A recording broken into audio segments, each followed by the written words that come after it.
Hello everyone, welcome to Study IQ. Study IQ के इस video में हम शुरू करते हैं geography of West Bengal. Geography में बहुत सारे डिफरेंट चीज़ें होती हैं। जैसे एक हमने इंट्रोडक्शन ऑफ वेस्ट बंगाल देखा था, तो जो भौगोलिक विस्तार है यानी वहाँ के जो नेबर स्टेट हैं, नेबरिंग कंट्री हैं, बाउंड्री हैं, वो सब हमने उसमें कवर कर लिया था। ज्योग्राफी में हम कवर करेंगे topography, climate, agriculture, industries, economy, ये सब कवर करेंगे ज्योग्राफी में। तो उसमें सबसे इंपॉर्टेंट जो टॉपिक है वो है टोपोग्राफी। अगर टोपोग्राफी आपने ये समझ लिया कि वेस्ट बंगाल में कौन सी जगह कहाँ पर है और वहाँ पे टोपोग्राफी किस तरह की है, वहाँ पे पहाड़ हैं, नदियाँ हैं, मैदान हैं, किस तरह का वहाँ पे टोपोग्राफी है, तो फिर ये समझना बहुत आसान हो जाएगा कि वहाँ पे मिट्टी किस तरह की है, वहाँ पे एग्रीकल्चर यानी कृषि किस तरह की होती है, वहाँ पे रिवर किस तरह की हैं। तो सबसे ज़्यादा जो इम्पोर्टेंट चैप्टर है ज्योग्राफी में वो है टोपोग्राफी। इसलिए आपको बहुत ध्यान से सुनना है इस टॉपिक को, और उसके बाद फिर क्लाइमेट वगैरह जब हम पढ़ेंगे तो बहुत ईजी हो जाएगा। So let's start with geography of West Bengal. इससे पहले हम ज्योग्राफी को स्टार्ट करें, एक बार अच्छे से अगर मैप देख लें तो हमें काफ़ी हेल्प मिलेगी। वेस्ट बंगाल का मैप अपने आप में एक बहुत अद्भुत मैप है। इसकी जो फिजियोग्राफी है, जो फिजियोलॉजी है, जो इसकी पूरा का पूरा जो ज्योग्राफी है, बहुत ही ज़्यादा इंटरेस्टिंग है। इतने अलग अलग तरह के एरिया हैं वेस्ट बंगाल में कि ऐसा लगता है कि West Bengal is a coming together of many states. यानी ऐसा लगता है कि एक राज्य के अंदर कई सारे राज्य हैं। इतनी अलग तरह की ज्योग्राफी है। अगर हम वेस्ट बंगाल को देखें तो सबसे ऊपर ये जो रेड कलर में है, ये है जिसको बोलते हैं नॉर्दर्न माउंटेन रीजन। यानी सबसे ऊपर, पहले तो आपको डायरेक्शन का ज्ञान होना चाहिए। ऊपर होता है नॉर्थ, आपके राइट हैंड साइड में होता है ईस्ट, लेफ्ट हैंड साइड में होता है वेस्ट, और नीचे होता है साउथ। तो ये है वेस्ट बंगाल। अगर हम देखें सबसे ऊपर वाला एरिया, ये है रेड कलर का, और ये है नॉर्दर्न माउंटेन रीजन, जिसमें ये दार्जिलिंग वाला एरिया है। इसके अंदर ये कलिम्पोंग वाला एरिया है, कुछ हद तक इसमें जलपाईगुड़ी वाला एरिया है। तो ये है नॉर्दर्न माउंटेन रीजन। आप समझिए कि जो माउंटेन है अगर कहीं पे, उनकी वजह से क्या क्या होता है। अगर किसी जगह पे माउंटेन है तो सबसे पहला वहां पे जो क्लाइमेट होती है वो ठंडी होती है, कोल्ड। ठीक है, क्लाइमेट कोल्ड होती है। क्या वहां पे एग्रीकल्चर पॉसिबल हो पाएगा? नहीं, क्योंकि आप पहाड़ों के ऊपर एग्रीकल्चर नहीं कर सकते। दूसरी बात, क्या वहां पे रिवर्स होंगी? यस, क्योंकि बहुत सारी रिवर ऐसी होती हैं जो माउंटेनस रिवर होती हैं, यानी वो माउंटेन से निकलती हैं। और ये माउंटेन जो है ये बेसिकली हिमालयाज हैं। उसके अलावा रिवर वहां पे होंगी, क्योंकि माउंटेन से कई तरह की रिवर यहां पे निकलती हैं। उसके बाद माउंटेन के होने की वजह से क्या वहां पे रेनफॉल होती है? देखिए, अब इसके लिए समझिए, रेनफॉल के लिए आपको चाहिए विंड, और विंड अपने साथ मॉइस्चर लेकर आए। यानी कि हमें मॉइस्चर लेडन विंड चाहिए। तो अगर मान लीजिए ये कोई पहाड़ है और ये हवाएं आ रही हैं, इन हवाओं में नमी की मात्रा अगर ज़्यादा है तो ये हवाएं पहाड़ के टकराएंगी, और पहाड़ के टकराएंगी तो बारिश कहाँ पे होगी? ये पहाड़ के टकराएंगी तो जो पहाड़ हैं उनके नीचे जो इमीडिएट जगह है वहाँ पे बारिश होगी। इस एरिया में बारिश होगी, क्योंकि ये विंड टकरा के यहाँ से वापस आएंगी और इसी जगह पे ये अपना जो मॉइस्चर है उसको शेड कर देंगी। यानी जो पहाड़ हैं और उनके साथ वाले जो एरिया हैं वहाँ पे जो रेनफॉल है वो काफ़ी ज़्यादा होगी। और यही कारण है कि वेस्ट बंगाल में जो जलपाईगुड़ी है वहाँ पे सबसे ज़्यादा बारिश होती है।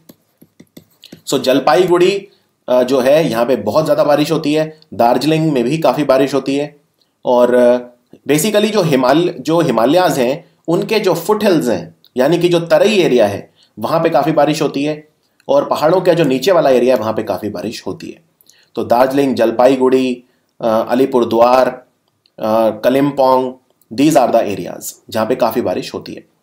अब ये समझिए कि ये जो हिमालयाज हैं जहाँ पे ख़त्म होते हैं, ठीक है, और नीचे स्टार्ट हो जाते हैं प्लेन्स। यानी कि जो हरे रंग में आप देख रहे हैं ये है प्लेन्स, यानी कि मैदान वाला हिस्सा। लेकिन उनके बीच का हिस्सा क्या है? यानी जहाँ पे, जिन्हें बोलते हैं foot hills of Himalayas, foot hills. ये प्लेन वाला एरिया है, ये भी प्लेन वाला एरिया है, ये सारा प्लेन स्टार्ट हो गए। जो प्लेन होते हैं वो मैदान होते हैं, वहां पे एग्रीकल्चर पॉसिबल होता है, एग्रीकल्चर होता है वहां पे। लेकिन जो पहाड़ों की ढलान है, तो पहाड़ तो ऊपर है और इनकी ढलान जो है वो नीचे आते आते इस एरिया में होगी। ठीक है, तो ये जो एरिया है ये वाला जिसको मैं शेड कर रहा हूं, इसको बोलते हैं फुटहिल्स ऑफ हिमालयाज, यानी कि तराई द्वार। तो ये वाला एरिया है जिसे हम बोलते हैं तराई द्वार। अब तराई द्वार वाला जो एरिया है, इसकी विशेषता क्या होगी? यहां पे क्या बारिश होगी? यस, बारिश होगी और यहां पे काफी बारिश होगी। तो ये वाला जो एरिया है यहां पे टी कल्टीवेशन बहुत ज्यादा होता है, यानी चाय के बागान जो होते हैं वो कहां पे होते हैं? तराई वाले एरिया में, तराई द्वार वाले एरिया में। उसके बाद जो तराई का एरिया है ये एक तरह से एक बीच में एक डिवीजन का काम करता है, ऊपर माउंटेन वाला एरिया और नीचे प्लेन वाला एरिया। यानी जो तराई की जो नॉर्दर्न बाउंड्री है वहां पे हिमालयाज है और तराई के साउथ में जो है वो प्लेन्स का एरिया है, और तराई वाले एरिया में भी काफी सारी जो रिवर है वो फ्लो करती है। उसके बाद हम बंगाल में और नीचे आते हैं, यानी कि ये जो कूच बिहार वाला एरिया है, जो कुछ हद तक जलपाईगुड़ी का थोड़ा सा एरिया, कुछ हद तक अलीपुर द्वार का एरिया, और ये यहाँ पे उत्तर दिनाजपुर वगैरह। तो ये जो एरिया है ये है प्लेन्स का एरिया, नॉर्दर्न प्लेन बोलते हैं इसे। तो ये नॉर्दर्न प्लेन वाला एरिया है और ये सदर्न प्लेन्स है नीचे। फिर यहां से ये डेल्टा एरिया स्टार्ट हो जाता है नीचे की तरफ। तो ये है प्लेन्स, और प्लेन्स के अंदर एग्रीकल्चर होता है। यहाँ पे नदियां भी होती हैं, मिट्टी भी उपजाऊ होती है। यहाँ पर जो प्लेन्स हैं यहाँ पे मेनली अलुवियल सॉइल होती है, तो काफी ज्यादा जो फर्टाइल, काफी ज्यादा उपजाऊ मिट्टी यहाँ पे पाई जाती है। अब ये आपको तीनों चीजें क्लियर हो गई। सबसे पहले तो ऊपर का पहाड़ वाला एरिया, फिर पहाड़ की ढलान यानी तराई वाला एरिया, और नीचे ये प्लेन्स वाला एरिया। ठीक है, अब ये जो प्लेन है ये है सदर्न, ये नीचे वाले हैं सदर्न प्लेन साउथ की तरफ, और ऊपर वाले हैं नॉर्दर्न प्लेन। तो ये पूरे प्लेन हो गए। ठीक है, ये वाला एरिया कौन सा है? देखिए ये जो ब्राउन कलर में है जिसको मैं शेड कर रहा हूं अब, ये है पश्चिमी पठार यानी वेस्टर्न प्लेट्यू एरिया। और ये बेसिकली आप जानते हैं वेस्ट बंगाल के यहां पे झारखंड है, तो झारखंड में छोटा नागपुर प्लेट्यू है, छोटा नागपुर प्लेट्यू। तो छोटा नागपुर प्लेट्यू जो है इसका, छोटा नागपुर प्लेट्यू तो झारखंड में है, झारखंड का जो छोटा नागपुर प्लेट्यू है ये उसका ईस्टर्न एक्सटेंशन है, क्योंकि यहां पे जो वेस्ट बंगाल है इसके वेस्ट में झारखंड है। ठीक है, तो यानी कि मैं बोल सकता हूं झारखंड के ईस्ट में वेस्ट बंगाल है। तो यहां पे छोटा नागपुर प्लेट्यू का ही कंटिन्यूएशन है ये, इसको बोलते हैं वेस्टर्न प्लेट्यू। और जो वेस्टर्न प्लेट्यू वाला जो एरिया है यहां पे एग्रीकल्चर ज्यादा नहीं होता, मिट्टी जो है उतनी उपजाऊ नहीं होती, बारिश बिल्कुल नहीं होती, तो ये एग्रीकल्चर के लिए सस्टेनेबल नहीं है। और यहां पे बारिश भी बहुत कम होती है। ठीक है, देखिए बारिश, पहले ये समझिए रेनफॉल कहां पे होती है। या तो बारिश होती है पहाड़ों की ढलानों पर, यानी पहाड़ से जब पहाड़ों के पास, वहां पे बारिश काफी होती है, क्योंकि वहां पे जो विंड है वो आके टकराते हैं और फिर उनसे वो मॉइस्चर वहां पे शेड हो जाता है। या फिर बारिश होती है समुद्र के पास, क्योंकि समुद्र के पास क्या होता है, पानी जो है वो इवेपोरेट काफी होता है, पानी का जो वाष्पीकरण है वो काफी होता है, और इस वजह से जो हवाएं हैं जब वो चलती हैं तो वो मॉइस्चर ले लेती हैं और फिर सैचुरेट हो जाती हैं एयर, और एक लेवल के बाद जब वो सैचुरेट हो जाती हैं तो पानी उनमें और ज्यादा वाष्पीकरण उनमें नहीं हो सकता, और उसके बाद वो बारिश वहां पे होती है। तो इसीलिए जो बे ऑफ बंगाल के पास वाले एरिया हैं यहाँ पे काफी बारिश होती है। साउथ 24 परगना, जो ये सारे एरिया है, मदीनापुर वगैरह, इनमें काफी बारिश होती है। तो सबसे कम बारिश कहां होती है पश्चिम बंगाल में अगर पूछे तो आंसर है पुरुलिया। पुरुलिया, क्योंकि पुरुलिया जो है वो वेस्टर्न प्लेट्यू का पार्ट है जहां पे बिल्कुल बारिश नहीं होती है। ठीक है, अब ये जो एरिया है वेस्टर्न प्लेट्यू के ईस्ट में, ठीक है, और जो सदर्न प्लेन है उनके वेस्ट में। तो ये जो एरिया है ये कौन सा है? ये वाला जो यहाँ पे डार्क येलो कलर से दिया हुआ है, इसको बोलते हैं RARH यानी राहर रीजन। इसको हम पढ़ेंगे डिटेल में आगे कि राहर रीजन क्या होता है और इसकी विशेषता क्या होती है। ये है रार रीजन। और सबसे नीचे अगर हम आ जाएं तो ये वाला जो है ये है सुंदरबन रीजन। यहाँ पे सुंदरबन डेल्टा बनता है जहाँ पे गंगा और ब्रह्मपुत्रा नदी जो है ये मिलती हैं और सुंदरबन डेल्टा बनाती हैं। इसका बहुत बड़ा पार्ट जो है वो बांग्लादेश में है, तो यहाँ पे बांग्लादेश है ये। और ये वाला जो एरिया है सुंदरबन एरिया है, यहाँ पे बहुत ज़्यादा फ्लोरा फोना यानी अलग अलग तरह के पौधे, अलग अलग तरह की वनस्पति, अलग अलग तरह के जंतु पाए जाते हैं। काफ़ी ज़्यादा बायोडाइवर्सिटी रिच एरिया है, काफ़ी सारे wild life sanctuary national park हैं यहाँ पे। ये है सुंदरबन डेल्टा वाला एरिया। और ये जो छोटा सा एरिया यहाँ पे आप देख रहे हैं ये है कोस्टल एरिया। कोस्टल एरिया मतलब जो तट, समुद्र के एकदम लगता हुआ एरिया, कोस्टल एरिया, जिसमें मेनली मदीनापुर का जो एरिया है ये, तो ये है कोस्टल एरिया। कोस्टल एरिया की खास बात क्या होती है, वहां पे बारिश बहुत ज्यादा होती है क्योंकि बिल्कुल वो तट के ऊपर है, समुद्र से लगता हुआ है, तो वहां पे ये है कोस्टल एरिया। तो ये है वेस्ट बंगाल हमारा, ऊपर पहाड़, नीचे तट, इधर डेल्टा, जलप्रपात यानी डेल्टा, इधर ये मैदान जहां पे खेती होती है, ये रहार का इलाका और ये पठार का इलाका। तो आप समझ सकते हैं कि वेस्ट बंगाल की ज्योग्राफी को पढ़ना कितना ज़्यादा डिफिकल्ट है, क्योंकि इतने डिफरेंट तरह के एरिया हैं और हर एरिया का एक बिल्कुल डिफरेंट क्लाइमेट है, डिफरेंट एग्रीकल्चर है, डिफरेंट सॉइल है। चलिए एक एक करके डिटेल में पढ़ेंगे। यहाँ पे कुछ और, यहाँ पे वही जो मैप है उसको एक डिफरेंट तरीके से दिखाया गया है। ये जो एरिया है यहाँ पे आप देख सकते हैं, ये है माउंटेन वाला एरिया। अब हम इसको थोड़ा जूम करके देख रहे हैं और थोड़े से और फीचर के साथ देख रहे हैं। ये जो ब्लैक कलर में है ये है तराई वाला एरिया, और कई सारी नदियां यहाँ पे बह रही हैं, जैसे जलधका और तीस्ता वगैरह यहाँ पे दक्षिण की तरफ आ रही हैं। टॉरसा नदी भी यहाँ पे बह रही है। और उसके बाद प्लेन्स का एरिया है, ये जो रेड कलर में है ये प्लेन्स है, और ये जो एरिया है उत्तर दिनाजपुर वाला ये भी प्लेन है। अब ये देखिए बंगाल में आप एक चीज नोट करिए, ये जो एरिया है ऊपर वाला ये, ठीक है, और साउथ में जो ये एरिया है बहुत ज्यादा बल्कि, ठीक है, बहुत बड़ा, और नॉर्थ में भी बड़ा है, लेकिन बीच में एक छोटा एरिया है जो कनेक्ट करता है, यानी कि ये जो नैरो पैच ऑफ लैंड है जो कनेक्ट करता है, इसको क्या बोलते हैं, इसको बोलते हैं महानंदा कॉरिडोर। तो महानंदा कॉरिडोर क्या है, महानंदा कॉरिडोर वो है, ये जो छोटा सा जमीन का एरिया, छोटा सा एरिया जो ऊपर वाले नॉर्दर्न एरिया को सदर्न बंगाल से कनेक्ट करता है, इसको बोलते हैं महानंदा कॉरिडोर। महानंदा कॉरिडोर इसलिए बोलते हैं क्योंकि यहां पे मेनली महानंदा नदी बहती है। ये महानंदा जो नदी है उसका बेसिन है, उसका अपवाह तंत्र है। और ये जो एरिया है जो यहाँ पे इस तरह से ऐसे मुड़ता है, यानी दार्जिलिंग के जो दक्षिण में है, ये है सिलीगुड़ी कॉरिडोर। ये वाला जो एरिया जो मैं हाईलाइट कर रहा हूं इसको बोलते हैं सिलीगुड़ी कॉरिडोर। और ये हमारे जो नॉर्थ ईस्ट के राज्य हैं, यानी बंगाल का जो नॉर्थ वाला एरिया, और आगे जाके फिर जो पूरा हमारा नॉर्थ ईस्ट है उसको कनेक्ट करता है पूरे भारत से। तो ये बहुत इंपॉर्टेंट एरिया है एक strategic defence point of view से। सो ये क्लियर है आपको। तो ये अलग अलग तरह के एरिया हैं यहाँ पे। और अब अगर हम इस एरिया की बात करें जो साउथ वाला है, तो इसमें भी अलग अलग तरह के हैं। ये वो रेड कलर में यहाँ पे, और जो ये रेड और थोड़ा सा येलो कलर में दिख रहा है, ये है रहार वाला एरिया, RARH, रहार वाला बेसिन बोलते हैं इसे। और जो इधर वाला है उसे बोलते हैं बागरी बेसिन। ये है वेस्टर्न प्लेट्यू, यहाँ पे लाइट ब्लैक कलर में, और ये नीचे आप डेल्टा बड़े क्लियरली देख सकते हैं। यहाँ पे डेल्टा क्यों बनता है, कैसे बनता है, वो भी मैं आपको समझाऊंगा। और ये जो है नीचे, ये है कोस्टल एरिया। अब एक एक करके डिटेल में पढ़ते हैं सबको। सबसे पहले बात करते हैं नॉर्दर्न माउंटेन्स की, ठीक है। सबसे यानी कि जो बंगाल का सबसे जो ये वाला एरिया, सबसे पहले हम ये वाला एरिया पढ़ रहे हैं, यानी कि दार्जिलिंग का जो एरिया है, कलिम्पोंग का एरिया है, जलपाईगुड़ी का जो सबसे उत्तर का एरिया है, हम उस एरिया को पढ़ रहे हैं। इसकी विशेषता क्या है, देखिए जो नॉर्दर्न माउंटेन है और जो तराई वाला है, हम उन दोनों पे नजर डालेंगे। एक जो अगर हमें सबसे पहले अगर कोई कहे कि वेस्ट बंगाल की जो डिवीजन है वो कितनी है, तो नॉर्दर्न माउंटेन, ठीक है। एक बार बेसिक आइडिया ले लेते हैं। जो फुटहिल्स है हिमालय के, हिमालयाज की ढलान, ठीक है, हिमालय की जो ढलान और हिमालय जहां खत्म हो रहे हैं नीचे, उस एरिया को बोलते हैं तराई द्वार, ठीक है। यहां पे चाय की खेती होती है मेनली। इंडो गैंगेटिक प्लेन यानी गंगा का जो मैदान वाला एरिया है, जहां पे अलुवियल सॉइल होती है जो बहुत ज्यादा फर्टाइल होती है, यानी यहां पे एग्रीकल्चर होता है। उसके बाद अगर हम थोड़ा और साउथ चलें तो सुंदरबन डेल्टा वाला एरिया, जो टूरिज्म के हिसाब से बहुत इंपॉर्टेंट है। बहुत तरह के national park, wild life sanctuary यहाँ पे मिलते हैं। मैंग्रोव वेजिटेशन यहाँ पे मिलता है क्योंकि डेल्टा एरिया में हमेशा मैंग्रोव मिलते हैं, और ये दुनिया के सबसे बड़े फॉरेस्ट है, मैंग्रोव फॉरेस्ट है सुंदरबन। और सुंदरबन डेल्टा भी पूरी दुनिया का सबसे बड़ा डेल्टा है। फिर है कोस्टल प्लेन, कोस्टल प्लेन जो मदीनापुर का ट्रैक्ट है, कोस्टल ट्रैक्ट वो, और फिर वेस्टर्न प्लेट्यू। क्लियर है। तो अब स्टार्ट करते हैं नॉर्दर्न माउंटेन्स। देखिए अगर हम नॉर्दर्न माउंटेन की बात करें तो इसमें अगर हम पहले दार्जिलिंग की देखते हैं, ये दार्जिलिंग है।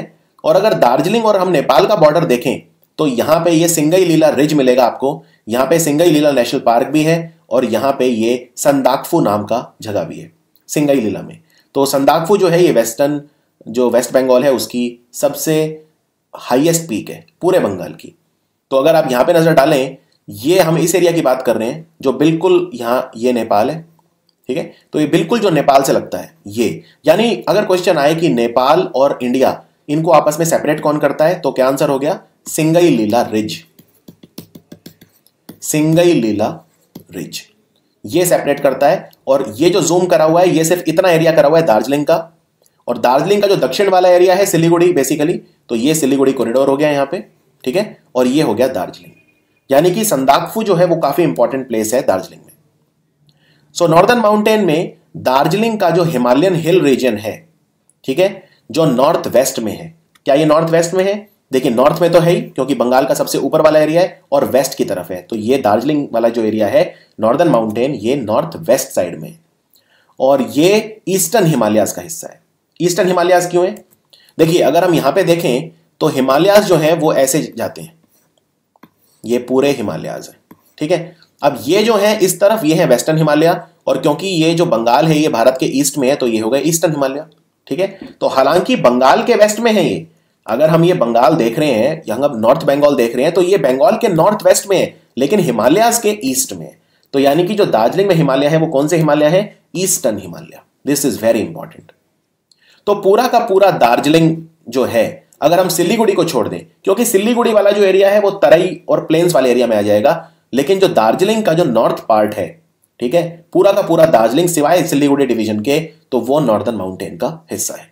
इसके अलावा जलपाईगुड़ी का भी जो नॉर्दर्न पार्ट है, अगर हम यहां पे देखें तो जलपाईगुड़ी का भी जो नॉर्दर्न पार्ट है और दार्जिलिंग का जो नॉर्दर्न पार्ट है, और बीच में कलिम्पोंग, तो ये मिला बनके ये सारे मिल जाते हैं और बनाते हैं नॉर्दर्न माउंटेन।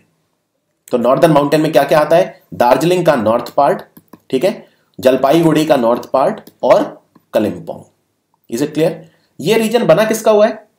ये रीजन दो तरह की चट्टानों का बना है, एक तो सेडिमेंट्री रॉक्स और एक मेटामॉर्फिक रॉक्स। मैं रिपीट करता हूं, सेडिमेंट्री रॉक्स और मेटामॉर्फिक रॉक्स का ये बना हुआ है, और ये बिल्कुल डिफरेंट है। ये तीन तरह के रॉक होते हैं mainly: sedimentary rock, metamorphic rock और इग्नियस रॉक। सेडिमेंट्री रॉक होते हैं जो परत बाय परत, यानी सेडिमेंट बाय सेडिमेंट मिलके बनते हैं, उनको बोलते हैं सेडिमेंट्री रॉक। मेटामॉर्फिक रॉक वो होते हैं जो बहुत समय से जमीन के नीचे बहुत ज्यादा प्रेशर में, बहुत ज्यादा टेम्परेचर में कन्वर्ट हो जाते हैं, उनको बोलते हैं मेटामॉर्फिक रॉक। तो सेडिमेंट्री रॉक जो है यही कन्वर्ट हो जाते हैं कई बार मेटामॉर्फिक रॉक में, बहुत लंबे समय तक प्रेशर और टेम्परेचर की वजह से इनमें परिवर्तन हो जाता है, तो बन जाते हैं मेटामॉर्फिक रॉक। और जब जो पहाड़ होता है ज्वालामुखी, ज्वालामुखी के अंदर से जब मगमा निकलता है, ज्वालामुखी के अंदर मगमा होता है, जब वो बाहर निकल जाता है तो उसे बोलते हैं लावा, और जब लावा ड्राई हो जाता है और चट्टान बन जाती है उसे बोलते हैं इग्नियस रॉक, ठीक है। जैसे ग्नीज हो गया, बसाल्ट हो गया, ये सब इग्नियस रॉक है। तो इग्नियस रॉक का क्या बना है? Western plateau. तो वेस्टर्न प्लेट्यू जो बना है वो मेनली इग्नियस रॉक्स का बना है, लेकिन जो नॉर्दर्न माउंटेन है वो बने हैं सेडिमेंट्री और मेटामॉर्फिक रॉक्स के। अब नॉर्दर्न माउंटेन जहां खत्म होते हैं वहां पे तराई का रीजन स्टार्ट हो जाता है, ठीक है।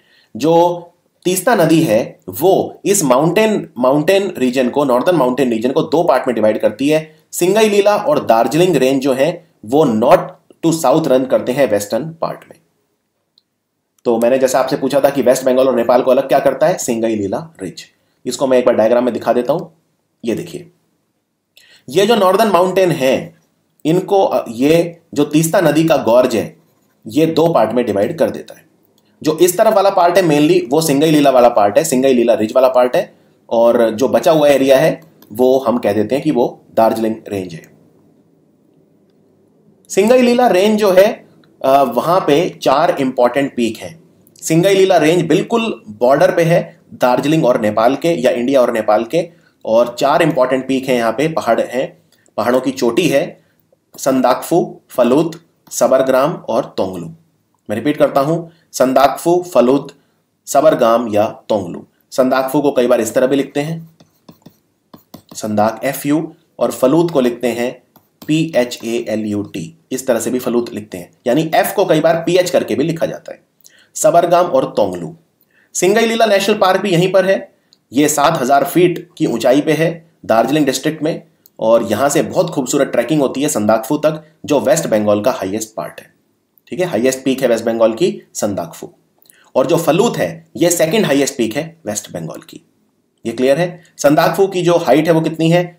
3636 मीटर, 11929 फीट।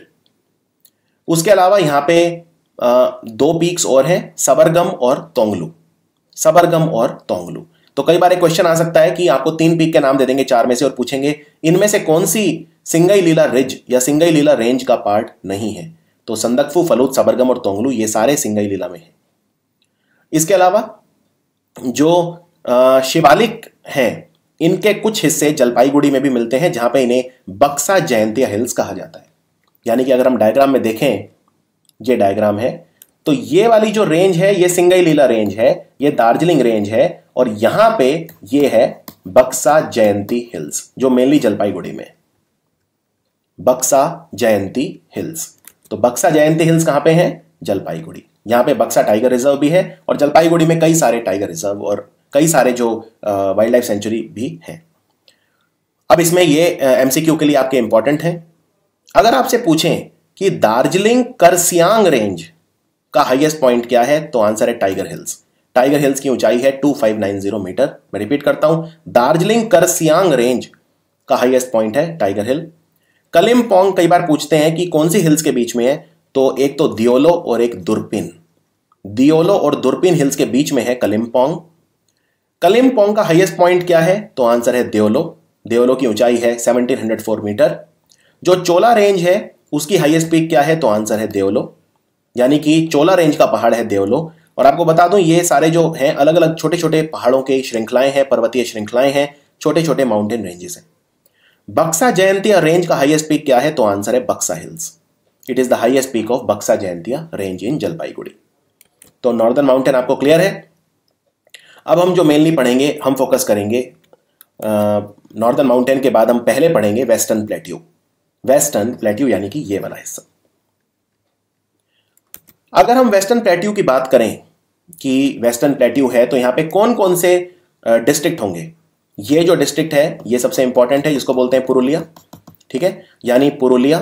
ठीक है, कुछ हिस्सा बंकुरा का, कुछ हिस्सा बंकुरा का, कुछ हिस्सा जो है वो इसका पुरुलिया का। इसके अलावा पश्चिम बर्धमान का कुछ हिस्सा और झारग्राम का थोड़ा सा हिस्सा। तो ये सब मिलके बनाते हैं हमारा वेस्टर्न प्लेट्यू। ये क्लियर है। तो वेस्टर्न प्लेट्यू में मेनली जो है वो है बर्धमान और पुरुलिया। वेस्टर्न बर्धमान हो गया और पुरुलिया हो गया, ये मेन है इसके अंदर। तो south western peninsular tract, south western क्यों? क्योंकि अगर हम देखें ये बंगाल है तो ये साउथ में है, ठीक है, और वेस्ट में है, तो ये हो गया साउथ वेस्ट, यानी ये बिल्कुल उल्टा है नॉर्थ वेस्ट के। तो साउथ वेस्टर्न पेनिनसुलर ट्रैक्ट ये ईस्टर्न एक्सटेंशन है छोटा नागपुर प्लेट्यू का। क्योंकि छोटा नागपुर प्लेट्यू झारखंड में और झारखंड के ईस्ट में है बंगाल, तो it is the eastern extension of छोटा नागपुर प्लेट्यू। और इसमें मेनली है पुरुलिया, मदिनापुर, बंकुरा और बीरभूम। हालांकि मदिनापुर का बहुत ज्यादा हिस्सा इसमें नहीं है, लेकिन पुरुलिया, बंकुरा और बीरभूम का तो है, और बर्धमान का भी है। तो इसकी जो एलिवेशन है वो इंक्रीज होती है टुवर्ड्स द वेस्ट। ये बहुत इंपॉर्टेंट है, और हाईएस्ट हो जाता है छोटा नागपुर में। इसका मतलब क्या है, देखिए एलिवेशन मतलब ये है कि जो प्लेट्यू है, पहले तो आप ये समझिए प्लेट्यू मतलब क्या होता है। ये होता है पहाड़, ठीक है, पहाड़ से छोटा होता है हिल। ये है माउंटेन, ये है हिल, और इससे भी छोटा होता है एलिवेशन प्लेट्यू का। यानी प्लेट्यू की जो ऊंचाई होती है जमीन से वो बहुत ही कम होती है, यानी माउंटेन और हिल के कंपैरिजन में काफी कम होती है। और अगर आप देखें तो माउंटेन और जो हिल होते हैं इनकी काफी सिग्निफिकेंट इंक्लाइन होती है, काफी ढलान होती है, इनमें सिग्निफिकेंट स्लोप होता है। लेकिन प्लेट्यू का जो स्लोप होता है बहुत ज्यादा नहीं होता, मतलब इसका जो स्लोप है उतना स्टीप नहीं होता, इसमें ऊपर से कुछ पॉइंटेड नहीं होता इस तरह से जैसे पहाड़ होते हैं। तो इसको बोलते हैं प्लेट्यू। प्लेट्यू की ऊंचाई काफी कम होती है, लेकिन फिर भी जमीन से ऊपर होता है। और इसकी ऊंचाई बढ़ती किस डायरेक्शन में है, अब देखिए ये वाला जो एरिया है हम इस पे फोकस कर रहे हैं, ठीक है, और यहां पे है छोटा नागपुर प्लेट्यू झारखंड में। अब छोटा नागपुर प्लेट्यू की ऊंचाई ज्यादा है या इस वाले प्लेट्यू की ऊंचाई ज्यादा है जो बंगाल में है? ऑफ कोर्स छोटा नागपुर प्लेट्यू की ज्यादा है, ठीक है, यानी छोटा नागपुर प्लेट्यू ज्यादा हाइट पे है कंपेयर टू ये जो ब्राउन एरिया है इसमें। यानी जो अगर मैं बात करूं कि जो एलिवेशन है वो किस डायरेक्शन से किस डायरेक्शन तक बढ़ेगा, एलिवेशन यानी ऊंचाई कहां से कहां तक बढ़ेगी, तो ये हम किस तरफ आ रहे हैं, ईस्ट में आ रहे हैं, ठीक है, और ये झारखंड वेस्ट में, बंगाल के वेस्ट में झारखंड है। तो यानी कि जो एलिवेशन है ईस्ट से वेस्ट जाने पे बढ़ती है। तो यहां पे यही लिखा है कि the elevation increases towards the west, यानी इंक्रीजेज टूवर्ड्स झारखंड, और सबसे ज्यादा एलिवेशन, सबसे ज्यादा हाइट हो जाती है छोटा नागपुर प्लेट्यू में। क्लियर? तो ये जो रीजन है ये राजमहल हिल्स ऑफ बिहार और छोटा नागपुर प्लेट्यू जो है उसका ही एक्सटेंशन है, उसको आपस में ये कनेक्ट करता है। और ये रीजन कौन सी चट्टानों का बना है? इग्नियस रॉक्स, ठीक है, granite and gneiss of the Archaean era as well as coal bearing mudstone and quartzite rocks of the Carboniferous period. ये एक अपने आप में इंपॉर्टेंट क्वेश्चन है। हमने देखा था कि नॉर्दर्न माउंटेन बने हैं सेडिमेंट्री और मेटामॉर्फिक रॉक्स के, ठीक है, नॉर्दर्न माउंटेन, और जो वेस्टर्न प्लेट्यू है वो बना है मेनली इग्नियस रॉक्स का, जैसे कि ग्रेनाइट और ग्नीज। ग्रेनाइट और ग्नीज ये हैं आर्कियन इरा के, और जो कोल बियरिंग रॉक्स हैं जैसे कि मडस्टोन, इनमें कोयला निकलता है, और क्वार्टजाइट रॉक्स कार्बोनिफेरस पीरियड के, इनसे भी बना है वेस्टर्न प्लेट्यू। अब इसमें अगर हम वेस्टर्न प्लेट्यू में बात करें, क्योंकि देखिए प्लेट्यू में जो ऊंचाई होगी उतनी ज्यादा नहीं होगी। अगर हम देख रहे थे वहां पे संडाकफू और फलूत जो नॉर्दर्न माउंटेन्स हैं तो उनकी ऊंचाई 3000 मीटर से ज्यादा थी, लेकिन यहां पे देखिए क्योंकि वो तो प्रॉपर माउंटेन थे, राइट, लेकिन मैंने बताया था प्लेट्यू उतनी ऊंचाई पे नहीं होते। तो इनकी हाइट कितनी है, यहाँ पे कौन कौन से हिल्स हैं? अगर क्वेश्चन आए कि वेस्टर्न प्लेट्यू की सबसे ऊंची पहाड़ी कौन सी है, सबसे ऊंची हिल कौन सी है, तो हाईएस्ट पीक है इसकी गोरगाबरू। गोरगाबरू गोरगाबरू की ऊंचाई है सिर्फ 677 मीटर, लेकिन फिर भी ये वेस्टर्न प्लेट्यू की सबसे हाईएस्ट पीक है। तो यहां पे जो सबसे ऊंचे पहाड़ हैं वो हैं अयोध्या हिल, ठीक है, अयोध्या हिल के अंदर आता है गोरगाबरू 677 मीटर, और ये पुरुलिया डिस्ट्रिक्ट में पड़ता है। गोरगाबरू जो ये पीक है अयोध्या हिल्स के अंदर, ये पड़ता है पुरुलिया डिस्ट्रिक्ट में। ये रॉकी प्लेन्स हैं, यहाँ पे बहुत ज़्यादा ऊबड़ खाबड़ जमीन है प्लेट्यू में, कृषि यहाँ पे नहीं होती है, एग्रीकल्चर पॉसिबल नहीं है, टीले बहुत ज़्यादा मिलते हैं यहाँ पे, जो रॉकी एरिया है बहुत ज़्यादा ये, और एवरेज हाइट जो है इसकी वो है 300 मीटर इस प्लेट्यू की, वेस्टर्न प्लेट्यू की। यहाँ पे कुछ और भी हिल्स हैं बहुत इंपॉर्टेंट, जैसे for example Susunia hill, Susunia hill 447 metre, Biharinath 339 metre, और जो हाईएस्ट पॉइंट है पूरे साउथ बंगाल का, ना सिर्फ वेस्टर्न प्लेट्यू का, वो है Gorgaburu 677 metre. This is very very important, and Gorgaburu is located in the Ayodhya hills. Biharinath जो हिल है ये बंकुरा डिस्ट्रिक्ट में है। तो अगर क्वेश्चन आए कि बंकुरा डिस्ट्रिक्ट की टॉलेस्ट हिल कौन सी है, तो आंसर है बिहारीनाथ, और बिहारीनाथ को हम Araku Valley of the West Bengal भी बोलते हैं, Araku Valley of West Bengal. वैसे अराकू वैली है विशाखापट्टनम में, जिसको विजैक बोलते हैं आंध्र प्रदेश में, लेकिन बंगाल का अराकू वैली बोला जाता है बिहारीनाथ को। यहां पे कुछ नदियां भी बहती हैं इंपॉर्टेंट, जैसे अजोय, मयूरकाशी, सिलई, कंसल और सुबर्णरेखा। अजोय, मयूराक्षी, सिलई, कंसल और सुबर्णरेखा, ये नदियां वेस्टर्न प्लेट्यू में मिलती हैं। तो वेस्टर्न प्लेट्यू क्लियर है एक बार। वेस्टर्न प्लेट्यू की सबसे हाईएस्ट हिल कौन सी है? गोरगाबरू, जो अयोध्या हिल्स का पार्ट है। यहाँ पे सुजुनिया हिल भी है और बिहारीनाथ भी है। बिहारीनाथ को बोलते हैं Araku Valley of the West Bengal. तो हमने अब क्या क्या कवर कर लिया? नॉर्दर्न माउंटेन कवर कर लिए, ठीक है, और वेस्टर्न प्लेट्यू कवर कर लिए। अब हम कवर करते हैं जो माउंटेन के बिल्कुल नीचे वाला हिस्सा है, जिसको बोलते हैं तराई द्वार। तो तराई द्वार और उसकी विशेषता क्या है? तो तराई द्वार जो है इसको कवर करते हैं। तराई वर्ड का मतलब क्या होता है? तराई वर्ड का मतलब होता है मॉइस्ट लैंड, यानी कि एक ऐसी जमीन जहां पे नमी ज्यादा है। और नमी ज्यादा क्यों होगी? क्योंकि बारिश काफी होगी, ठीक है ना। तो ये मार्शी ग्रासलैंड है, सवाना है यानी घास के मैदान है, ग्रासलैंड है, फॉरेस्ट है यहाँ पे, जो हिमालयन रेंज से नीचे की तरफ दक्षिण की तरफ है लगभग 38 किलोमीटर। यानी अगर हम मैप में देखें तो यहाँ पे हिमालयस खत्म हो जाते हैं, ठीक है, इसके नीचे लगभग 38 किलोमीटर तक का जो एरिया है वो है तराई द्वार एरिया। तो इसमें क्या क्या आता है? इसमें मेनली जो दार्जिलिंग का दक्षिण वाला एरिया है, सिलीगुड़ी वाला एरिया, वो आता है, यानी कि जो सिलीगुड़ी वाला एरिया है वो आता है इसमें, और जलपाईगुड़ी का लोअर वाला पार्ट इसमें आता है, और दिनाजपुर का नॉर्दर्न पार्ट आता है। अगर हम यहाँ पे देखें मैप में तो ये वाला जो है ये दार्जिलिंग का सिलीगुड़ी एरिया, ये जलपाईगुड़ी का साउथ एरिया, और जो नॉर्दर्न दिनाजपुर है इसका थोड़ा सा नॉर्थ वाला एरिया, ये तराई के अंदर आता है। तराई की विशेषता क्या है? तराई जो है ये इसकी जो स्लोप है वो जेंटल है नॉर्थ टू साउथ, और इसका जो हाईएस्ट पॉइंट्स हैं उनकी जो ऊंचाई है वो है लगभग 400 से 600 मीटर। तराई जो एरिया है वो बना है alternate layers of clay and sand का, क्ले एंड सैंड का। और यहाँ पे बहुत सारे झरने हैं, बहुत सारे वेटलैंड हैं। वेटलैंड मतलब जो आर्द्र भूमि बोलते हैं जिन्हें, गीले इलाके, ठीक है। इनमें हिमालय से जो नदियां आती हैं ऊपर से, जैसे तीस्ता नदी, टॉर्सा नदी, रायदाक नदी, जलदाखा, संकोश, ये सारी नदियां अपने साथ बहुत ही ज्यादा उपजाऊ मिट्टी लेकर आती हैं, सैंड लेकर आती हैं, रेत ग्रेवल लेके आती हैं, छोटे छोटे पत्थर पेबल लेके आती हैं अपने साथ, और ये यहाँ पे डिपॉजिट कर देती हैं। तो यहाँ पे जो तीस्ता नदी है उसको दो पार्ट में मेनली डिवाइड कर देती है। जो पश्चिमी एरिया है उसको बोलते हैं तराई और ईस्टर्न पार्ट को बोलते हैं द्वार, लेकिन आप इंटरचेंजेबली यूज कर सकते हो। तो यहाँ पे आप देख सकते हो ये तीस्ता नदी जो है यहाँ पे काफी विकराल रूप ले चुकी है। तीस्ता नदी ने ये जो ब्लैक वाला एरिया है इसे दो पार्ट्स में डिवाइड कर दिया है। जो इधर वाला एरिया है इसको बोलते हैं तराई, और जो ईस्ट की तरफ है, पूर्व की तरफ, उसे बोलते हैं द्वार। लेकिन आप तराई द्वार एक साथ बोल सकते हो, और तराई और द्वार को आप इंटरचेंजेबली भी यूज कर सकते हो। अब अगर हम मैप में देखें कि जो तराई एरिया है उसके अंदर कौन कौन सा जो डिस्ट्रिक्ट है वो आते हैं। ये ऊपर नॉर्दर्न माउंटेन हो गए पूरे, ठीक है। तो तराई में आएगा दार्जिलिंग का साउथ वाला एरिया, जलपाईगुड़ी का साउथ वाला एरिया, ठीक है, और कुछ हद तक जो उत्तर दिनाजपुर है इसका नॉर्दर्न वाला एरिया, और कुछ हद तक थोड़ा सा हिस्सा जो है वो अलीपुर द्वार का। तो ये इसके अंदर आएंगे तराई एरिया के अंदर।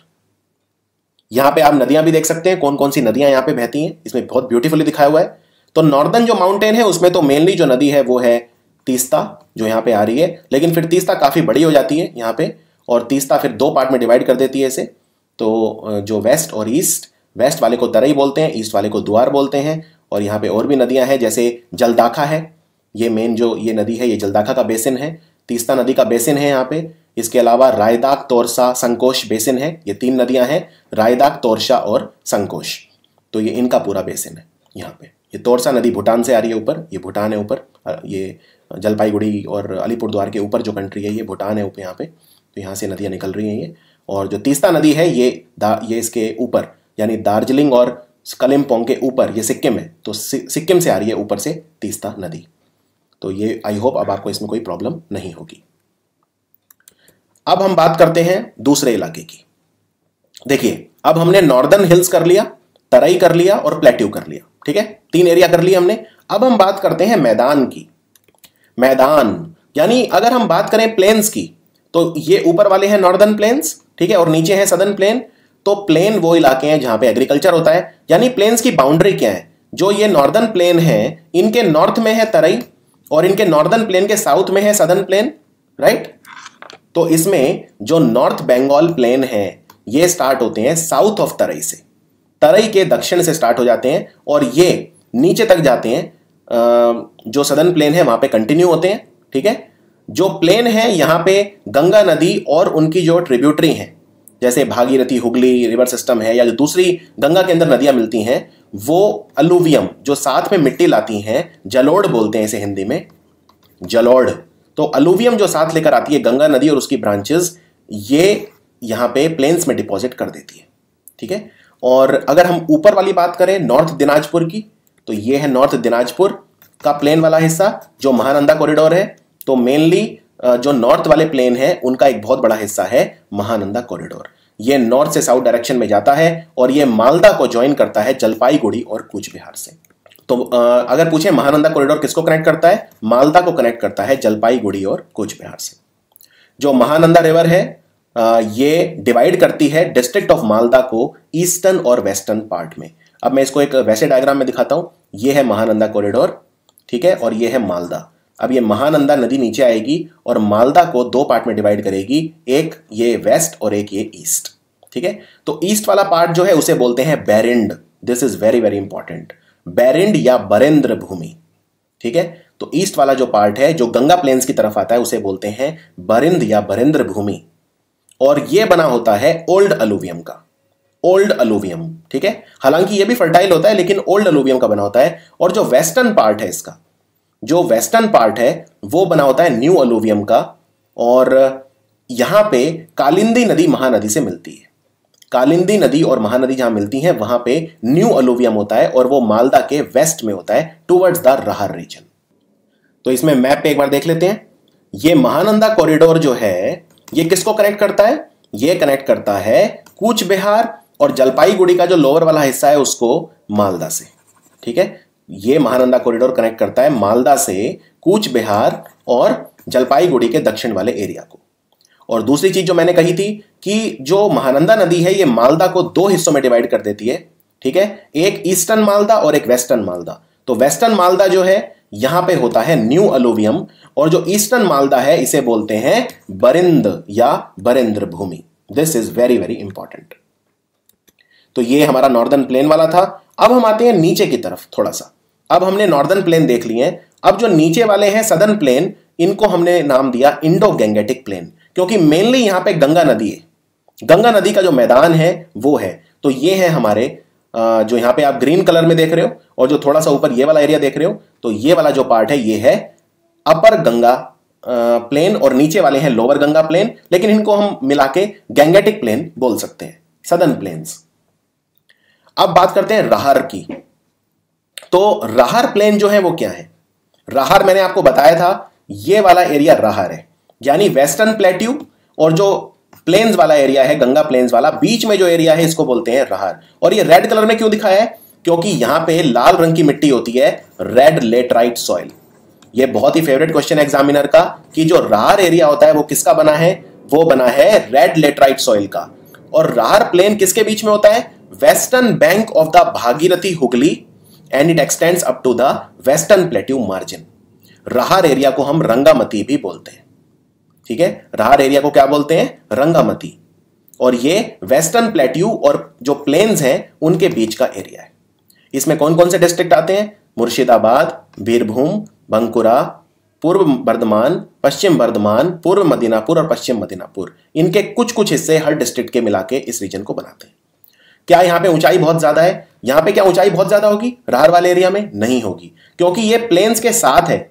और जो ऊंचाई है हमने पहले देखा था कि वो जब हम वेस्ट, यहां पे जो वेस्ट है, जब हम वेस्ट की तरफ जाते हैं तो ऊंचाई बढ़ती है और फिर और बढ़ जाती है छोटा नागपुर प्लेट्यू तक। तो यहां से ऊंचाई लगातार बढ़ रही है। और जो ये वाला एरिया था जो वेस्टर्न प्लेट्यू, इसकी एवरेज हाइट कितनी थी? सिर्फ 300 मीटर के आसपास। ठीक है, इसकी हाईएस्ट पीक ही 677 मीटर थी जो हमने देखी थी गोरगबरू। तो इसकी एवरेज हाइट 300 मीटर है। तो इसकी तो इससे भी कम होगी क्योंकि ऊंचाई वेस्ट की तरफ जाने से बढ़ रही है। तो इसकी ऊंचाई जो राहर रीजन की है वो सिर्फ होती है 50 से 100। तो इस रीजन की हाइट है 50 से 100 metre above the sea level. ये जो रीजन है ये बना कैसे है? ये उस मिट्टी से बना है जो डेक्कन प्लेट्यू से आई है। और ये डेक्कन प्लेट्यू से कौन लेके आया है? क्योंकि जो हमारा प्रायद्वीपीय पठार है यानी छोटा नागपुर का एक्सटेंशन है और जो हमारा जिसे बोलते हैं पेनिनसुलर प्लेट्यू, उसी का ये नॉर्थ और ईस्ट एक्सटेंशन है। ठीक है, और वेस्टर्न प्लेट्यू, और वेस्टर्न प्लेट्यू कंटिन्यू होता है राहर रीजन में। तो यहां पे जो नदियां हैं कौन कौन सी हैं जो अपने साथ ये मिट्टी लेके आती हैं राहर रीजन के लिए? जो याद रखिए लाल रंग की मिट्टी है यहां पे, इसलिए पूरा एरिया जो है लाल रंग का है। तो भागीरथी, मयूराक्षी, अजय रिवर, दामोदर रिवर, रूप नारायण रिवर, ये सारी नदियां वेस्टर्न प्लेट्यू में बहती हैं और फाइनली ये आ जाती हैं राहर में लाल मिट्टी को लेकर। सो ये एक इंपॉर्टेंट चीज है जो आपको राहर के बारे में याद रखनी है। अब हम आते हैं डेल्टा वाले एरिया में। ठीक है, डेल्टा वाला मतलब अब देखिए हमने मैप में क्या क्या कर लिया है। हमने नॉर्दर्न माउंटेन समझ लिए अच्छे से, वेस्टर्न प्लेट्यू समझ लिया है, राहर रीजन समझ लिया है, नॉर्दर्न प्लेन समझ लिए, तराई दुआर समझ लिया है। ठीक है, सदर्न प्लेन समझ लिए। ठीक है, अब दो बच गए, एक तो डेल्टा, ठीक है, और एक ये कोस्टल एरिया। तो सबसे पहले बात करते हैं डेल्टा वाले की। डेल्टा होता क्या है, कैसे बनता है और क्यों बनता है, समझो इस बात को। देखो मान लो कोई नदी बह रही है सीधी। ठीक है, ये नदी है, नदी में पानी बह रहा है और इस डायरेक्शन में बह रहा है। अब ये नदी के अंदर जो पानी बह रहा है, नदी अपने साथ मिट्टी लेकर आती है। ठीक है, नदी अपने साथ मिट्टी लाती है और वो मिट्टी जो है वो नीचे बैठ जाती है। ठीक है, ये मिट्टी समय के साथ बढ़ती जाती है, बढ़ती जाती है, बढ़ती जाती है। ठीक है, तो आप इमेजिन करिए कि यहां पे मिट्टी डिपॉजिट होती जा रही है। ठीक है, अब इससे क्या होगा, नदी जो है एक टाइम आएगा जब मिट्टी बिल्कुल ऊपर तक आ जाएगी तो पानी का जो बहाव है वो दो डायरेक्शन में आ जाएगा। क्योंकि यहां पे जो मिट्टी ला रही थी नदी वो नीचे बैठती रहती है, बैठती रहती है, और उसने बीच में एक पार्टीशन क्रिएट कर दिया, तो उससे ये जो नदी है ये फैल गई अब। ठीक है, उसके बाद यहां पे भी यही होगा, ये मिट्टी बैठती जाएगी और फिर नदी और फैल जाएगी। ठीक है, यानी ये भी नदी फैल जाएगी। यानी नदी का जो मुहाना है, नदी एक तो होता है जैसे ये नदी है और ये समुद्र है, तो एक तो होता है नदी सीधे आके समुद्र से मिल गई जिसको हम बोलते हैं एस्चुरी, ESTUARY। एस्टुरी क्या होता है? जहां पे नदी समुद्र से सीधी मिल जाती है बिना डेल्टा बनाए, उसे एस्टुरी बोलते हैं। और एक होता है कि नदी सीधी नहीं मिली, नदी पहले जितना हो सके फैली। क्यों फैली? क्योंकि सेडिमेंट्स वगैरह आए और नदी जो है वो वैलीज के बीच में नहीं बहती थी, इसलिए फैली। यानी नदी को बहने के लिए और फैलने के लिए काफी स्पेस अवेलेबल था। यानी डेल्टा फॉर्मेशन के लिए नदियों को प्लेन्स में बहना पड़ेगा तभी डेल्टा बनेगा। मान लो अगर दो वैली हैं, दो घाटी हैं, ठीक है, दो पहाड़ है मान लो। आप इमेजिन करो कि कोई नदी बह रही है और उसके लेफ्ट में भी पहाड़ है, राइट में भी पहाड़ है, तो क्या नदी वहां पे फैल पाएगी? क्या नदी स्प्रेड हो पाएगी? नहीं हो पाएगी, क्योंकि पहाड़ उसे रोकेंगे। ठीक है, तो वो चुपचाप दोनों पहाड़ों के बीच में बहती रहेगी। अगर यहां पे माउंटेन है और यहां पे भी माउंटेन है और बीच में नदी बह रही है, तो क्या वो फैल सकती है? नहीं। ऐसे केसेस में क्या डेल्टा बनेगा? नहीं बनेगा। यानी कि वो नदी जो रिफ्ट वैलीज के अंदर बहती है वो डेल्टा कभी नहीं बना सकती। जो घाटियों में बहती है पहाड़ों की, वो कभी भी डेल्टा नहीं बना सकती। डेल्टा तो वो बनाएगी जो मैदान में बह रही है और जो जितनी भी फैल जाए, कोई रोकने के लिए पहाड़ नहीं है साइड में, वो डेल्टा बनाएगी। इसीलिए महानदी गोदावरी, कृष्णा, कावेरी, गंगा, ब्रह्मपुत्रा ये सब डेल्टा बनाती हैं। और वो नदियां जो रिफ्ट वैली में बहती हैं जैसे नर्मदा और तापी, वो एस्चुरी बनाती हैं। क्लियर है आपको? तो कौन कौन सी ऐसी नदियां हैं जो भारत में एस्चुरी बनाती हैं? नर्मदा नदी और तापी नदी, ये बनाती हैं एस्चुरी, क्योंकि ये रिफ्ट वैली में बहती हैं, पहाड़ों के बीच में बहती हैं, तो ये फैल नहीं सकती।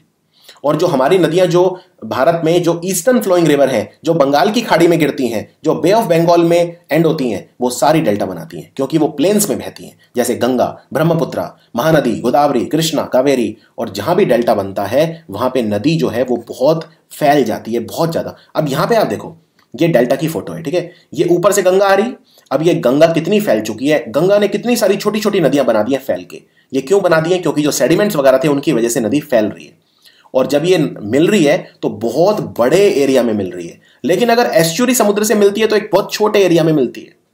ठीक है, और याद रखिए एस्चुरी वाला जो एरिया है ये फिशिंग जोन होते हैं, क्योंकि जब नदी है, नदी का पानी है फ्रेश वाटर और समुद्र का पानी है सॉल्टी वाटर, नमकीन पानी। और जहां ये मिलते हैं, यहां पे पानी मिक्स होता है, इस एरिया में मछलियां बहुत ज्यादा पाई जाती हैं। तो एस्चुराइन जो जोन होते हैं दे आर फिशिंग जोन्स। और जो डेल्टा जब नदी से मिलता है तो यहां पे मैंग्रोव फॉरेस्ट पाए जाते हैं। और क्योंकि नदी इतने बड़े एरिया में फैलती है तो सुंदरबन जो डेल्टा है वो दुनिया का सबसे बड़ा डेल्टा है, याद रखिए। और दो नदियां मिल भी कौन रही हैं वो देखिए। गंगा नदी जो भारत की सबसे बड़ी नदी है 2525 किलोमीटर की, और ब्रह्मपुत्र नदी जो 2800 किलोमीटर की है। तो इतनी बड़ी बड़ी नदियां जब मिल रही हैं आपस में तो डेल्टा कितना बड़ा बनेगा। इसीलिए सुंदरबन डेल्टा जो है it is the largest delta in the world. ये क्लियर हो गया डेल्टा कैसे बनता है। अब यहां पे एक इंपॉर्टेंट बात, जो प्लेन्स हैं, जो सदर्न प्लेन, अगर हम डेल्टा से थोड़ा ऊपर की बात करें, सदर्न प्लेन वाला जो एरिया है उसके दो पार्ट है। ठीक है, जो एक तो है बागरी प्लेन और एक रहार प्लेन। इस डायग्राम में ज्यादा क्लियर होगा। देखो ये तो है रहार, राइट, ये रहार है। ये भी प्लेन्स ही है क्योंकि हाइट उतनी नहीं है, सिर्फ 50 से 100 मीटर की हाइट है, तो ऑलमोस्ट प्लेन्स है रहार। यहां पे भी लेटराइट सॉइल होती है। और ये वाला जो एरिया बचा, ठीक है, यानी सदर्न प्लेन्स का वो वाला एरिया जो रहार प्लेन के एडजेसेंट है, जो सदर्न गंगा प्लेन्स का पार्ट है, इसको बोलते हैं बागरी प्लेन। तो रहार प्लेन और Bagri plain they both are part of the southern plains. तो बागरी प्लेन क्या है? बागरी प्लेन जो है भागीरथी हुगली के ईस्टर्न बैंक पे है और ये बांग्लादेश बॉर्डर तक एक्सटेंड करता है। यानी अगर हम यहां पे देखें डायग्राम में तो ये यहां बांग्लादेश है पूरा, ठीक है, तो ये जो एरिया है बागरी प्लेन ये पूरा बांग्लादेश बॉर्डर तक आता है, और जो रहार प्लेन है वो वेस्टर्न प्लेट्यू तक एक्सटेंड करता है। तो बागरी प्लेन को ये वर्ड देख के आपको कंफ्यूज नहीं होना है, रहार प्लेन का ईस्टर्न पार्ट है बागरी प्लेन। ठीक है, तो ये पूरा है गंगा डेल्टा, और गंगा डेल्टा जो है ये पूरा का पूरा न्यू अलूवियम से बना है। This is very important. ये अब इसको कैसे याद रखें, देखिए जब हमने यहां पे बात की थी मालदा की, ठीक है, ये मालदा है, हमने जब मालदा की बात की थी कि महानंदा कॉरिडोर ज्वाइन कर रहा है मालदा में, मालदा को दो पार्ट में डिवाइड हो रहा था, ईस्टर्न मालदा और वेस्टर्न मालदा। जो ईस्टर्न मालदा है जिसको हम बोलते हैं बरिंद या बरिंद्र भूमि, वहां पे किस तरह का अलूवियम था और वेस्ट में किस तरह का अलूवियम था, इसको एक बार मैप पे समझते हैं। ये ओल्ड अलूवियम और न्यू अलूवियम क्या होता है। देखो अलूवियम जो है चाहे वो ओल्ड हो या न्यू हो वो फर्टाइल होती है जमीन, ठीक है। लेकिन न्यू अलूवियम जो है तो बार बार नया रिप्लेनिश हो रहा है, नया आ रहा है तो ज्यादा फर्टाइल होती है, ठीक है। यानी ज्यादा फर्टाइल एरिया कौन सा है? जहां पे न्यू अलूवियम हो। अब न्यू अलूवियम कहां पे होता है? देखो ये है मालदा, ठीक है। मालदा को दो पार्ट में डिवाइड कर लो। महानदी जो है, जो महानंदा नदी है वो उसको दो पार्ट में डिवाइड करती है, महानंदा, ठीक है। यहां पे वो मिलती है कलिंदी नदी से, ये है इसका वेस्टर्न पार्ट और ये है ईस्टर्न पार्ट। जो ईस्टर्न पार्ट है यहां पे होता है ओल्ड अलूवियम, ठीक है। और ये जो वेस्टर्न पार्ट है यहां पे होता है न्यू अलूवियम। यहां पे कलिंदी नदी से मिलती है, वहां पे होता है न्यू अलूवियम और यहां पे होता है ओल्ड अलूवियम। लेकिन जो नीचे गंगा वाला है वहां पे होता है न्यू अलूवियम। यानी जो बागरी बेसिन है वो कौन से अलूवियम का बना है? New alluvium. And that is why it is very fertile, highly fertile है ये जो साउथ प्लेन्स है ये बहुत ज्यादा फर्टाइल है। और नॉर्थ प्लेन्स भी काफी फर्टाइल है, लेकिन उनमें जो ओल्ड अलूवियम वाला है वो कम फर्टाइल है कंपेयर टू न्यू अलूवियम वाला। तो आई होप ये आपको एक डिस्टिंक्शन आ गई होगी। और रंगामती बोलते हैं राहर एरिया को, ठीक है। और नीचे डेल्टा वाला एरिया है ये वाला, जो हमने ये वाला एरिया ये पढ़ लिया है हमने। डेल्टा कैसे बनता है ये हमने देख लिया है। अब देखो डेल्टा वाला एरिया भी तीन तरह का है, ठीक है। एक है मोरिबंड डेल्टा, ठीक है। मोरिबंड मतलब होता है डेड। दूसरा है मैच्योर डेल्टा और तीसरा एक्टिव डेल्टा। अब इसको समझते हैं इस डायग्राम से। इस डायग्राम से पहले हम ये वाला एरिया देखते हैं। देखो ये है डेल्टा एरिया, ठीक है। अब एक है कि भाई नदी है और वो फैल रही है, ये डेल्टा है। लेकिन एक तो है जो बिल्कुल समुद्र के पास है, डेल्टा फॉर्मेशन लगातार चलता रहता है, नदी फैलती जाएगी, ये डायनामिक प्रोसेस है क्योंकि नदी अपने साथ सेडिमेंट को लेकर आती है, नदी में डेल्टा फॉर्मेशन होता रहता है। और कुछ डेल्टा ऐसा है जो प्लेन्स में कन्वर्ट होता रहता है। अब यहां पे ये जो ऊपर वाला एरिया है यहां पे भी डेल्टा है, लेकिन ये डेल्टा क्या है? डेड है। यानी जितना आप नॉर्थ की तरफ जाओगे उतना डेल्टा डेड होता जाएगा, पुराना होता जाएगा। तो फ्रेश एक्टिव डेल्टा कहां पे बनेगा? साउथ में बनेगा, ठीक है। जितना नदी समुद्र के पास होगी उतना एक्टिव डेल्टा होगा और जितना दूर होगी उतना डेड डेल्टा होगा। डेड के लिए वर्ड यूज होता है मोरिबंड। तो मोरिबंड डेल्टा कहां मिलेगा? सबसे नॉर्थ की तरफ। अब आप कहोगे यहां तो डेल्टा है नहीं, ये तो प्लेन्स है। एग्जैक्टली। तो डेल्टा का वो पार्ट जो प्लेन्स में ही समा चुका है, जो प्लेन ही बन चुका है, ठीक है, उसे बोलते हैं मोरिबंड डेल्टा। बीच में ट्रांजिशन जोन होता है जहां पे मैच्योर डेल्टा, मतलब अभी भी वो डेल्टा है लेकिन वो ना एक्टिव है ना डेड है, बीच का है ट्रांजिशन, उसे बोलते हैं मैच्योर डेल्टा। और जो बिल्कुल फ्रेश डेल्टा बन रहा है वो है एक्टिव डेल्टा। यानी एक्टिव डेल्टा कहां होगा? साउथ की तरफ। और मोरिबंड डेल्टा कहां होगा? नॉर्थ की तरफ। तो ये जो डेल्टा है देखिए ये बिल्कुल समुद्र है, समुद्र के पास वाला ये सारा जो एरिया देख रहे हो ये है एक्टिव डेल्टा, ये है मैच्योर डेल्टा। और इसके ऊपर वाला है मोरिबंड डेल्टा। तो डेल्टा के भी तीन पार्ट है सुंदरबन डेल्टा के। मोरिबंड डेल्टा कहां मिलेगा आपको? ये मिलेगा जो प्लेन्स वाला एरिया है वहां पे, ठीक है। Nadia, northern part of 24 Pargana, Murshidabad वाला जो एरिया है, यहां पे डेल्टा फॉर्मेशन क्या होता है? पूरा कंप्लीट हो चुका है और ये अब एक परफेक्ट प्लेन है, ठीक है। फिर है मैच्योर डेल्टा। मैच्योर डेल्टा जो है ये सुंदरबन डेल्टा और मोरिबंड डेल्टा के बीच का पार्ट है। यहां पे ऑलमोस्ट प्लेन्स रेडी है, बन चुके हैं, बीच का ट्रांजिशन जोन है। और तीसरा है एक्टिव डेल्टा। एक्टिव डेल्टा बिल्कुल भी प्लेन नहीं है, पूरा का पूरा एक्टिव है। और ये कहां मिलेगा आपको? सबसे सदर्न मोस्ट में मिलेगा, 24 परगना के। तो अब हमारे सारे एरिया कवर हो गए हैं। नॉर्दर्न माउंटेन तराई, ठीक है, northern plain, southern plain, western plateau, Rarh, Bagri basin, southern part, southern plateau, southern plains, Indo Gangetic plain सब हो गया है। ये भी हो गया है डेल्टा। अब एक बचा है छोटा सा पार्ट, वो ये समुद्र के बिल्कुल लगता हुआ पार्ट जो है जिसको बोलते हैं कोस्टल प्लेन। अगर आप डायग्राम में देखें तो मैं इस पार्ट की बात कर रहा हूं। ये जो सबसे नीचे है कोस्टल प्लेन, यानी कि मदीनापुर का हिस्सा।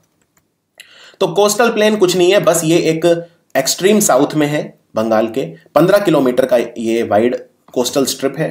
यानी कि ये अगर आप इसको ऐसे विड्थ देखें इसकी तो ये है 15 किलोमीटर।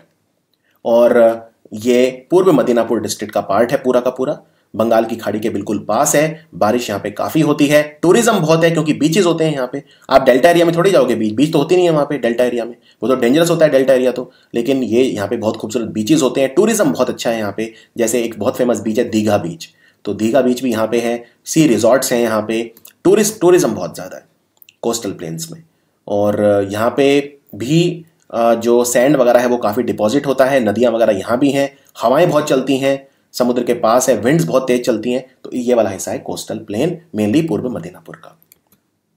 यहाँ पे सैंड ड्यून्स भी मिलते हैं, रेत के टीले। ये रेत कहाँ से आता है? नदियाँ अपने साथ जो मिट्टी लेके आती हैं वो सैंड ड्यून यानी रेत के टीले बना देती हैं, ठीक है। तो दो सैंड ड्यून बहुत फेमस है, एक तो है दीघा ड्यून और एक है कांती ड्यून, ठीक है। तो बंगाल की खाड़ी के जो पास है वो है दीघा ड्यून, और बंगाल की खाड़ी के जो दूर है वो है कांती ड्यून। तो दीघा ड्यून और कांती ड्यून कहां मिलेंगे? कोस्टल प्लेन्स में। तो फाइनली सुंदरबन डेल्टा के बारे में एक दो sentences. Sundarban delta south 24 Pargana में है मेनली, कुछ हिस्सा नॉर्थ 24 परगना में भी है, और ये यूनेस्को वर्ल्ड हेरिटेज साइट है। यहाँ पे नेशनल पार्क है, वाइल्ड लाइफ सेंचुरी है, बहुत सारी नदियां हैं यहाँ पे जो अपने साथ सेडिमेंट्स लेकर आती हैं, हुगली, मातला, जमीरा, गोसाबा, सप्तमुखी, हरिबंगा और उनके ट्रिब्यूटरीज। इसकी जो हाइट है बहुत ही कम है, ना के बराबर, क्योंकि प्लेन एरिया है, तो इसकी हाइट है सिर्फ 10 मीटर। और जो डेल्टा है वो लगातार बनता रहता है, it is an ongoing process, लेकिन जहां बनता रहता है वो एक्टिव डेल्टा होता है, जहां नहीं बनता वो मोरिबंड होता है, और जो बीच का एरिया होता है उसे बोलते हैं मैच्योर डेल्टा। यहाँ पे कई तरह के जानवर वगैरह मिलते हैं, Royal Bengal tiger, snakes, crocodile, deer, पक्षी बहुत आते हैं, तो इकोलॉजिकली बहुत ज्यादा इंपॉर्टेंट ये एरिया है। तो ये हमारा एक दो क्वेश्चन देख लेते हैं अब। वेस्टर्न प्लेट्यू जो है इसका हाईएस्ट पॉइंट क्या है? पूरे बंगाल का हाईएस्ट पॉइंट है संदाकफू, लेकिन वेस्टर्न प्लेट्यू का हाईएस्ट पॉइंट है गोरगापुरु। एक्टिव डेल्टा कहां मिलता है सुंदरबन का? ये एग्जाम का क्वेश्चन है। सुंदरबन का एक्टिव एरिया कहां है? ये सुंदरबन है, सबसे ऊपर है कि सबसे नीचे है? सबसे ऊपर तो मोरिबंड है, बीच वाला मैच्योर है, सबसे साउथ में है एक्टिव, तो आंसर हो गया इसका साउथ। बैरेंड या बरेंद्र भूमि क्या है? जो महानंदा रिवर है वो मालदा को दो पार्ट्स में डिवाइड करती है, जो ईस्टर्न वाला पार्ट है, जो ईस्ट की तरफ है, उसे बोलते हैं बरेंद या बरेंद्र भूमि। सो आंसर है ईस्टर्न पार्ट ऑफ मालदा। और यहां पे अलुवियम किस तरह का होता है? यहां पे होता है ओल्ड अलुवियम। सो ये था हमारा ज्योग्राफी ऑफ वेस्ट बंगाल का टोपोग्राफी। अब आप बहुत अच्छे से समझ चुके हैं बंगाल के बारे में कि कहां पे क्या है। अब अगर ये वीडियो आपने बहुत अच्छे से देख लिया तो क्लाइमेट, एग्रीकल्चर इतना आसान लगेगा आपको, क्योंकि आपके दिमाग में एक पूरी कंसेप्चुअल अंडरस्टैंडिंग बन गई है बंगाल की। ये आप समझ लीजिए। तो it's very very easy now for you कि समझना। तो ये वीडियो अगर अच्छे से नहीं समझाए तो इसको 2 बार देखो, 3 बार देखो, समझ में आ जाएगा आराम से। प्लेन्स कहाँ हैं, तराई कहाँ है, तराई में किस तरह की रेनफॉल है, किस तरह की प्लांटेशन है, जब हम आगे डिटेल में पढ़ेंगे तो फिर बहुत ईजी हो जाएगा। Thank you so much and see you in the next video.